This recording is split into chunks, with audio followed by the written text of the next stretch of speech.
Last week we made major progress on our 40 by 64 horse barn. It is completely finished except for the large roll-up doors, which will be in anytime. We also made progress on the addition build to our house, and we were able to get away and go to Seattle with our family and go fishing, which was so much fun. But today our barn builders are actually coming back to add one final little touch to the barn, and I'm so excited to see that. And this week Jeremy and I are finally getting started on the inside of Gabby, our addition build. It's going to be so fun to watch those rooms come together.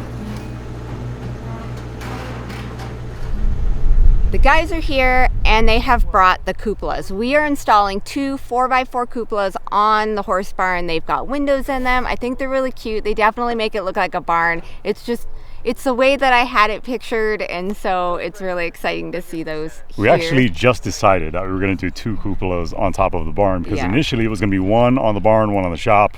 We got one up there. Yeah. And then changed our minds. Well, we put one up there and then we put it right in the center, and you kind of lost it from the front. You couldn't really see it. So we decided to actually put both of them on the horse barn and then move that one forward. It'll look good. Okay, they're now both up. You like it? I do. Your barn is now like 90% complete. We just need doors. Just need doors. That's an N. And the weather vane. You can't forget that. The horses can't live in it if it doesn't have this. They won't know it ways north.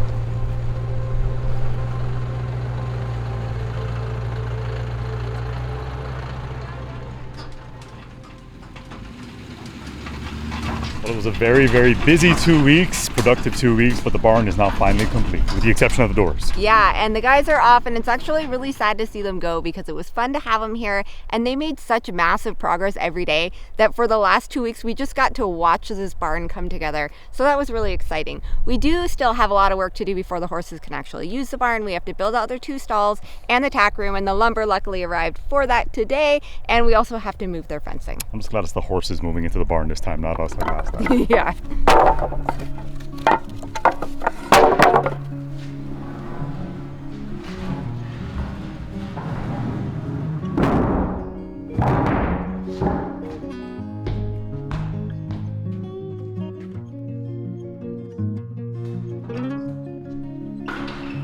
Stairs would be nice. Yeah, Melissa, it would be nice. Yeah, build those stairs here. Oh, so heavy. What? I'm trying to help you. Totally help you. Oh. Good job. We need stairs. High by all. We need stairs. Now that we have those cupolas set up on top of the barn, it's looking very beautiful as I gaze out the window here from inside of the upstairs portion of Gabby. Second story, beautiful wide open space. We're actually gonna be breaking things up a bit by building out some interior walls. We need to take this wide open area and turn it into a master bedroom, master closet, a bathroom, some additional storage space. It's gonna be a lot of work. Let's get going, let's get cracking, turn this place into a home. The total square footage on this apartment is 950 square feet, and the side walls we did go short on. They are only 6 feet. So to make up for that, we went with an open vault ceiling throughout, and we want to keep the vault in every single room. So that's going to require us to build each of these walls in place piece by piece. We can't just build them on the floor and then raise them up. You can, but we can't. So we're gonna build them piece by piece. The center wall is where we're going to start. It divides the bedroom section and the bathroom section from the kitchen and living room. So unfortunately, the top of the wall cannot attach to the truss because it falls right in that open cavity. So Jeremy is doing some cross bracing pieces so that we can attach the wall.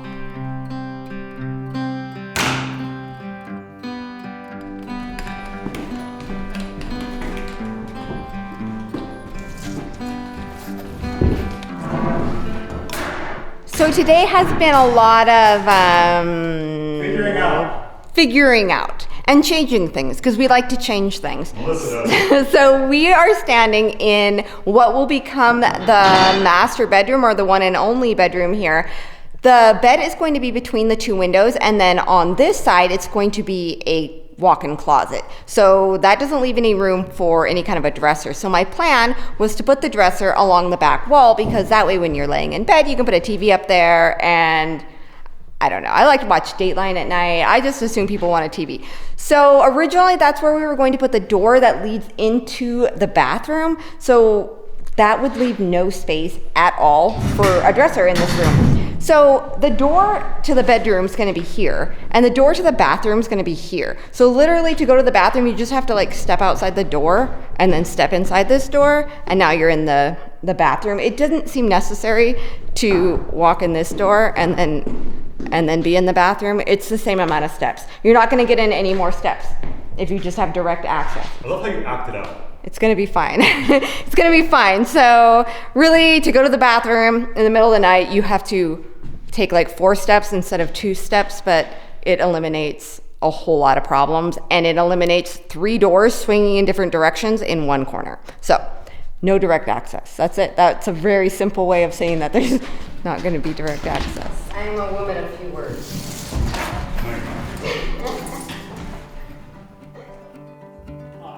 Honey, there's plenty I don't believe. Plenty of things that mean nothing to me. But if there's one thing I know to be, oh, I know what you mean to me. I know what you mean to me. You've got a story I wanna read. You've got a meaning that matters to me. I know there's many more to be seen, but I know what you mean to me. I know what you mean to me.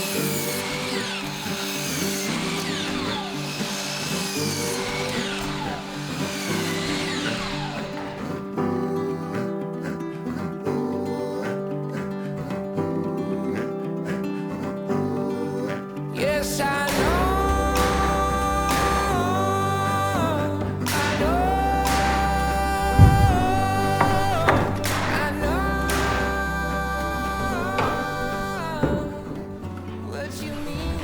All right, it is already 5 o'clock because we got a late start with everything that was going on with the barn, and then we spent a lot of time reconfiguring everything and trying to figure this out. So our goal now before dinner is to get the rest of the studs in and the king studs for the second doorway, and then we're probably gonna call it a day. It's 1,000,000 degrees up here. We have to go cook dinner, and we're just gonna be back at it tomorrow. I think we've got the hang of it now. We should be able to roll tomorrow.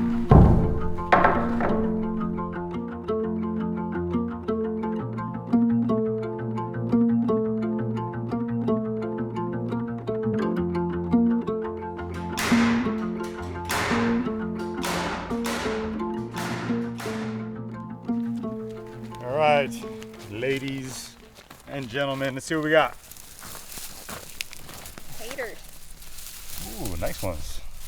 You start digging? All right, this is our Yukon Gold potato harvest. We love the Yukon Golds because they're really kind of a buttery, nutty sort of potato, and they have a very thin skin. So you don't have to peel them, and they are so perfect for roasting, making lemon potatoes, or throwing into curry. They are probably our favorite kind of potato. And it is finally time to get them in the kitchen. Where's the bowl?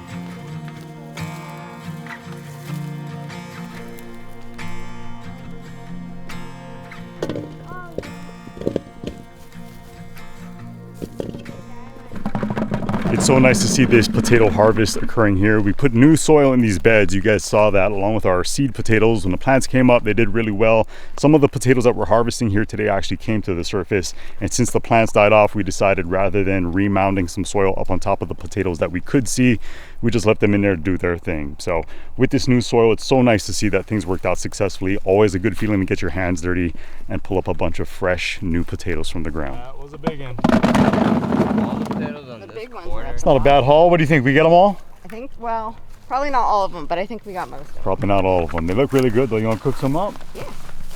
Now that we dug up all of our fresh potatoes, we definitely wanted to cook some up tonight. And what goes better with potatoes than some juicy steaks and some chicken breasts from Good Chop? All right, so tonight we are having some well-marbled ribeye. That's Jeremy's favorite. Some New York strip steak. That's my favorite. And some chicken breast for the kids because a couple of them have requested chicken tonight. I absolutely love that Good Chop offers convenient contact-free delivery right to our door. Every order is also fully customizable, so you get to choose the beef, chicken, pork, and seafood options that your family likes the most. There's literally something for everyone with over 50 high-quality cuts ranging from 100% grass-fed steaks, well-marbled Angus USDA Choice Prime cuts, sustainable and wild-caught salmon, Pacific cod, scallops, shrimp, organic free-range chicken breasts, thick-cut bacon, the list goes on and on. The best part is Good Chop sources all of its meat and seafood exclusively from American farms and fisheries, so by choosing Good Chop, you support local family farms and independent ranchers right here in the US. Good Chop sources only the good stuff, meaning all of their beef comes with no antibiotics or added hormones, and they actually stand behind their exceptional quality by offering a 100% money-back guarantee. So stop wasting time standing in the grocery store aisle looking at questionable meat sourced from who knows where and give Good Chop a try. Just go to goodchop.com/YouTube or click the link below and use our code GSL120 to get $120 off across 4 boxes today.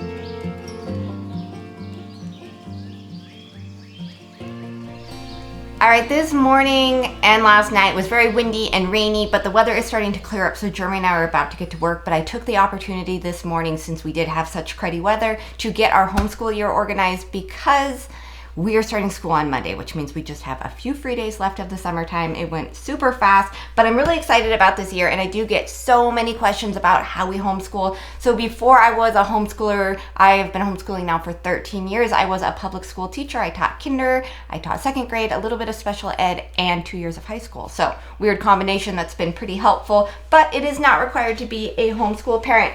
So this year I am throwing curriculum out the window because every so often I like to do this when I feel like curriculum is becoming very repetitive, as it tends to do. So we are keeping curriculum for math only. We do life pack math. I am not saying this is the strongest or best math, but it's what we've always used, so we know how to use it really well, and the kids are very independent learners with it. So that's what we're doing for math. And then for history, we are going to be doing group history. We're doing a little bit of the Tuttle Twins. We are starting at the very beginning of American history with the American Revolutionary War. Over the years, I've collected a lot of curriculum on that. So we're just going to be reading some different books about it. We've got lots of DVDs and different Netflix resources and stuff for the American Revolution. So that's what we'll be doing this year. And then the kids are going to be doing drills every morning. My little kids do their multiplication drills. Kaimani does some more advanced math drills. And then we are going to be starting over again with the 50 states and capitals because the kids have forgotten a few of them, I think, especially over on the East Coast. So once they learn that, we're going to be moving to the countries and oceans of the world. So that is what we're doing for geography. And then as far as language arts goes, we are going to be reading some different books by the Tuttle Twins. So my teenager is going to start with Hyperinflation Devastation, and these books are really, really excellent. And then my little kids are starting with the law, and then they get into books about the power of the pen, entrepreneurship, inflation, compound interest, things like that, things that every single young adult should know. So I'm really excited about that. So the deal is they read one of my books and write a report on it, and then they get to pick a book. So for the books that they are picking, Nevaeh is starting with some George Orwell. Kaimani loves self-discipline books, so he is going to be starting with a few self-discipline books. Kira is reading her Briar Horse books, and Eli, a boy after my own heart, has chose history. So he is reading The Great Battles for Boys, and he's going to be reading all about the American Revolutionary War. And he also likes Diary of a Wimpy Kid, so he's got a little bit of balance there. So after they read their books, they write the reports, and then we work on punctuation and spelling, and that is pretty much what our homeschool year is going to look like. I will say this for anyone curious about homeschool or that is homeschooling. The year always starts very organized and very planned, and then it always ends up with us kind of winging it or throwing stuff out that we don't like or taking days off, and that is just the freedom of homeschool. So I am really, really excited about this year, but for now, I think it's time to get back to work. Hello, mommy. Yeah, I got that second doorway wrapped up, and then I realized we made a mistake here, so I took the 2x4 out. This is gonna be a door for the pantry. Oh yeah. Forgot that door. I don't know how we missed that, but that's gotta be fixed. Okay. We were hoping to have yet another productive day here on Gabby with these interior walls. I came up to get the day started, very briefly reviewed our blueprint plans, and realized that Melissa and I somehow forgot to add a third door with this first interior wall that we got built. It's gonna be a pantry access for food, whatever else it is that the kids, probably Nevaeh, will wanna be storing in there. Also, we got off the phone with our electrician this morning. He's gonna be here in 2 weeks, and we have a lot of interior walls that need to be completed before he arrives, which means that we need to get busy. It's time to get cracking. We should call the pantry the food bedroom. What? The food bedroom. Everybody gets a bedroom, even the That's snacks. not easier to say than pantry. Okay, just figure it out. Food bedroom. That's 3 syllables. Yeah, but it's more fun. Pantry too. Boom! Door number 3, Mom. Pantry door. Moving on, next wall. We have the center wall, which divides all the rest of the walls from the rest of the apartment. So this is the kitchen, dining room, living room area. There are no walls on this side of the apartment. It's just gonna be all open. Every wall that we are framing from here on out is on this side.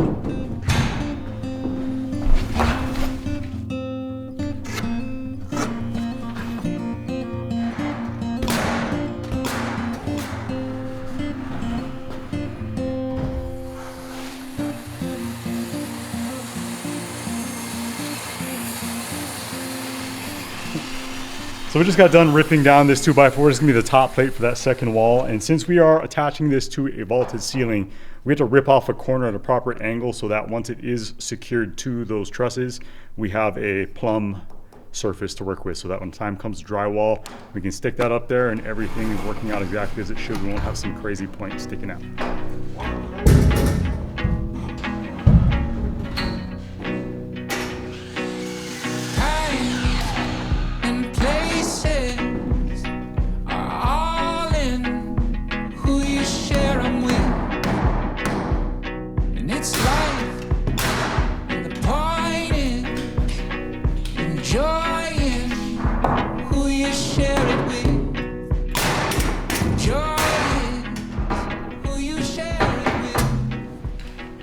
All right, Jeremy has almost all of the studs in on this wall. There's not a lot of studs because it's really loud. Go ahead. Waiting for you. I'm waiting for you. I'm waiting for you. I'm waiting for you. Okay. Okay, Jeremy has almost all of the studs in on the wall. Like I was saying, there's not a lot of studs because we have the large closet. Done.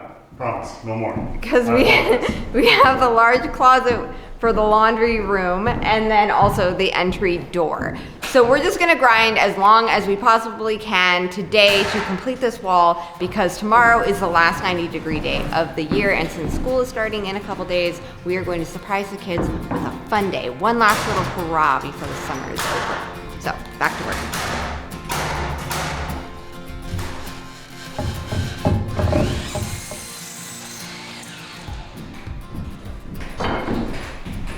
Look at you looking all cutesy in your brand new doorway. You like it? In the bathroom doorway. A potty doorway. I do. I like it. Looks good. Daddy done did good. I got 2 walls up, Mama. I do my best. You did good. It takes longer with the angles. I know. Isn't it amazing? You can just take a bunch of sticks, slap together, and this is what you get? Yup. Still so weird to me. All right, let's take the kids to go play. Sounds good.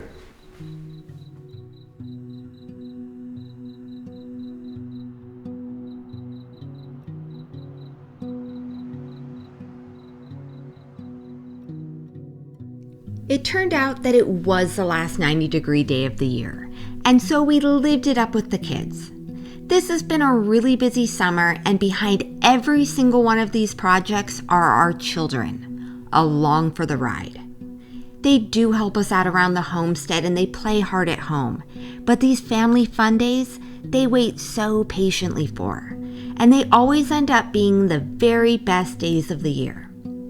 We appreciate these 4 coming along on this crazy journey with us, with smiles on their faces and a willingness to adapt.